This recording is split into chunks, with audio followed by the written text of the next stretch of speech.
Corduroy by Freeman. Corduroy is a bear who once lived in the toy department of a big store. Day after day, he waited with all the other animals and dolls for somebody to come along and take him home. The store was always filled with shoppers buying all sorts of things, but no one ever seemed to want a small bear in green overalls. Then one morning, a little girl stopped and looked straight into Corduroy's bright eyes. "Oh, Mommy," she said, "look, there's the very bear I've always wanted." "Not today, dear," her mother sighed. "I've spent too much already. Besides, he doesn't look new.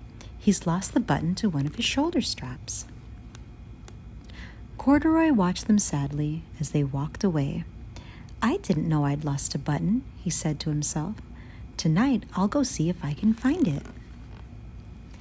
Late that evening, when all the shoppers had gone and the doors were shut and locked, Corduroy climbed carefully down from his shelf and began searching everywhere on the floor for his lost button.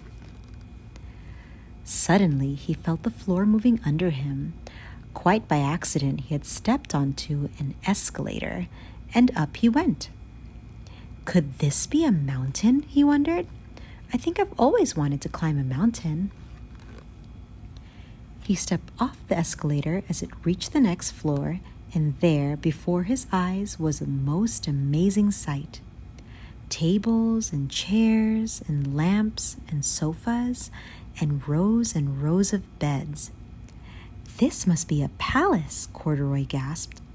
"I guess I've always wanted to live in a palace." He wandered around admiring the furniture. "This must be a bed," he said. "I've always wanted to sleep in a bed." And up he crawled onto a large, thick mattress. All at once he saw something small and round. "Why, here's my button," he cried. And he tried to pick it up, but like all the other buttons on the mattress, it was tied down tight. He yanked and pulled with both paws until, pop! Off came the button, and off the mattress Corduroy toppled, bang, into a tall floor lamp. Over it fell with a crash. Corduroy didn't know it, but there was someone else awake in the store. The night watchman was going his rounds on the floor above. When he heard the crash, he came dashing down the escalator. "Now who in the world did that?" he exclaimed. "Somebody must be hiding around here." He flashed his light under and over sofas and beds until he came to the biggest bed of all. And there he saw 2 fuzzy brown ears sticking up from under the cover.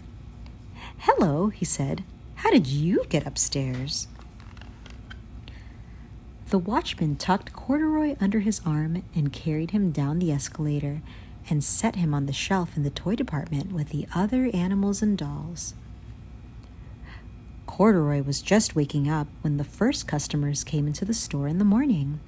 And there, looking at him with a wide, warm smile, was the same little girl he'd seen only the day before. "I'm Lisa," she said, "and you're going to be my very own bear. Last night I counted what I saved in my piggy bank, and my mother said I could bring you home." "Shall I put him in a box for you?" the sales lady asked. "Oh, no, thank you," Lisa answered, and she carried Corduroy home in her arms. She ran all the way up 4 flights of stairs into her family's apartment and straight into her own room. Corduroy blinked. There was a chair and a chest of drawers, and alongside a girl-sized bed stood a little bed just the right size for him. The room was small, nothing like that enormous palace in the department store. "This must be home," he said. "I know I've always wanted a home."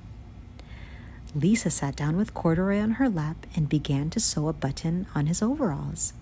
"I like you the way you are," she said, "but you'll be more comfortable with your shoulder strap fastened." "You must be a friend," said Corduroy. "I've always wanted a friend." "Me too," said Lisa, and gave him a big hug.